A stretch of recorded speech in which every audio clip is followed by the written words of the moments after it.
Très bien, donc c'est dans le cadre donc, de cette journée de l'étudiant évaluateur, ce samedi 16 octobre, sur le thème évaluateur émergent, regard croisé sur les enjeux et opportunités de la profession. Donc ma communication va porter sur la question suivante: en quoi consiste le métier de l'évaluateur? Quel est le profil? Quelle est la formation requise pour cela?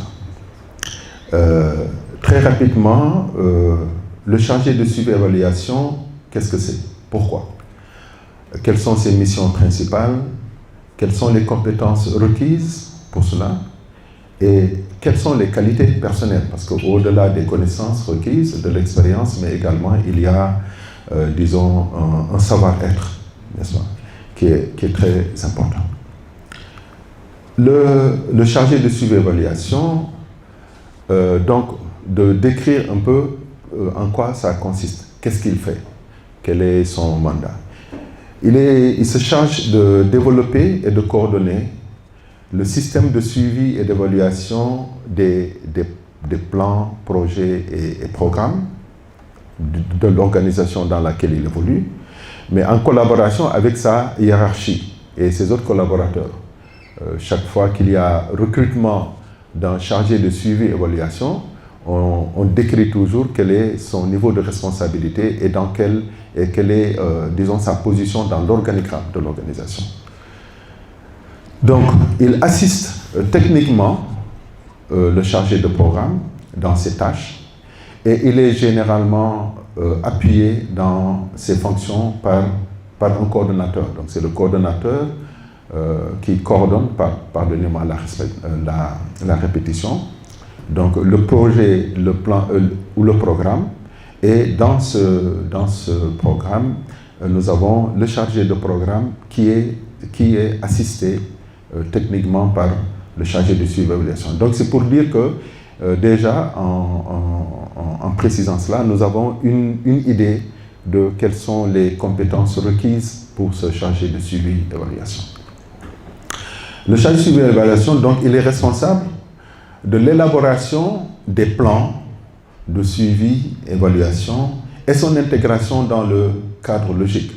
Lorsqu'on élabore ce plan, il y a toujours cette nécessité d'élaborer ce qu'on appelle la matrice de suivi-évaluation qui résulte, n'est-ce pas, de la mise en œuvre du cadre logique. Donc déjà, ce sont des connaissances techniques qu'il faut acquérir dans l'élaboration du cadre logique, mais également dans sa structuration.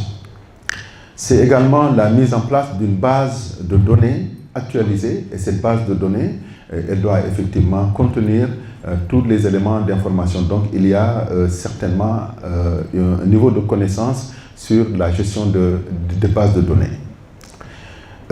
C'est également la rédaction des plans de travail annuels, des rapports trimestriels et du journal de risque, parce que nous savons que le projet ou le programme évolue dans un contexte pour lequel il est important en amont d'identifier quels sont les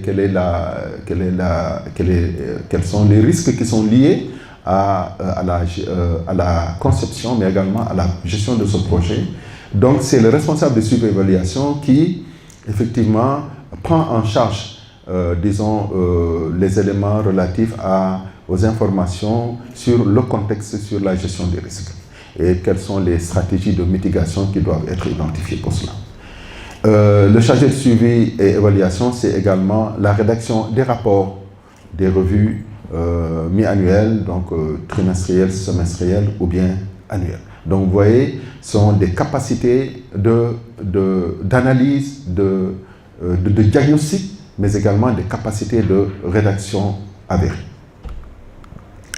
Alors, il rédigera donc les documents suivants: le plan de suivi et d'évaluation, élaboré et intégré dans le cadre logique, la base de données, qui doit être actualisée avec une certaine fréquence. Ça peut être tous les 15 jours, ça peut être donc tous les mois, mais ça ne devrait pas dépasser cette fréquence mensuelle. C'est également les rapports trimestriels, des drafts qui doivent être partagés avec le supérieur, avec les superviseurs, avec le chargé de programme. C'est également le journal des risques qui doit être rédigé. Et enfin, les rapports des revues trimestrielles, mi-annuelles et annuelles. Donc, cela veut dire que le chargé de suivi et évaluation, il doit diriger un cadre transparent et participatif. Il fait partie d'une équipe pour la formulation d'une stratégie de suivi-évaluation, mais également identifier quels sont les indicateurs de performance pertinents. Parce que c'est à partir de ces indicateurs que l'on mesure les progrès qui doivent être réalisés dans le suivi des activités, mais également les différentes évaluations périodiques qui sont initiées, des évaluations à mi-parcours, les évaluations finales. Alors, ses principales missions, c'est donc de participer à la préparation des réunions techniques de coordination. C'est un élément extrêmement important, c'est un pivot dans le dispositif de l'équipe de projet. Il appuie l'évaluation des projets qui sont gérés par l'organisation. Il met en place des systèmes de suivi et évaluation adéquats qui répondent de manière satisfaisante aux exigences d'information des différentes parties prenantes. C'est également de participer à la gestion du personnel qui est placé sous sa supervision. C'est en termes de renforcement de capacité, de position, mais également de contribution au travail de collecte de données en vue d'alimenter son travail de suivi et d'évaluation. C'est également de participer à l'évaluation des besoins et au renforcement des capacités du personnel et des partenaires de mise en œuvre. Parce qu'il est important qu'il y ait également cette mise à niveau sur les connaissances et les expériences requises pour pouvoir lui apporter tout l'appui dont il a besoin dans le cadre de l'exercice de sa mission. Donc, cela veut dire qu'il y a un certain nombre de compétences requises pour exercer cette activité de suivi-évaluation. C'est la maîtrise des outils de planification, c'est le cadre logique axé sur les résultats, c'est le cadre de mesure de rendement, c'est tous les outils qui sont élaborés aujourd'hui, donc des outils de planification et de suivi et évaluation. C'est le maniement donc, de ces outils d'évaluation, la maîtrise d'outils informatiques pour la production des différents rapports. Il faut donc tout l'environnement Microsoft Office, mais également Excel, également tout ce qui est Office. Donc nous avons Excel, Word, PowerPoint, etc. Mais également la maîtrise de certains outils de planification et de suivi des projets, notamment Microsoft Project. C'est la connaissance dans les techniques de gestion du cycle du projet. Il faut avoir une connaissance parfaite du cycle du projet, la planification, la mise en œuvre et l'évaluation. Donc vous voyez que c'est des connaissances en gestion de projet et en suivi évaluation qui sont essentielles pour, n'est-ce pas, donc acquérir les connaissances requises pour être prêt à exercer cette mission. Au-delà de ces connaissances techniques, mais il y a également des qualités personnelles qui doivent être disons, réunies. C'est la capacité d'analyse et de diagnostic, je l'ai dit tout à l'heure.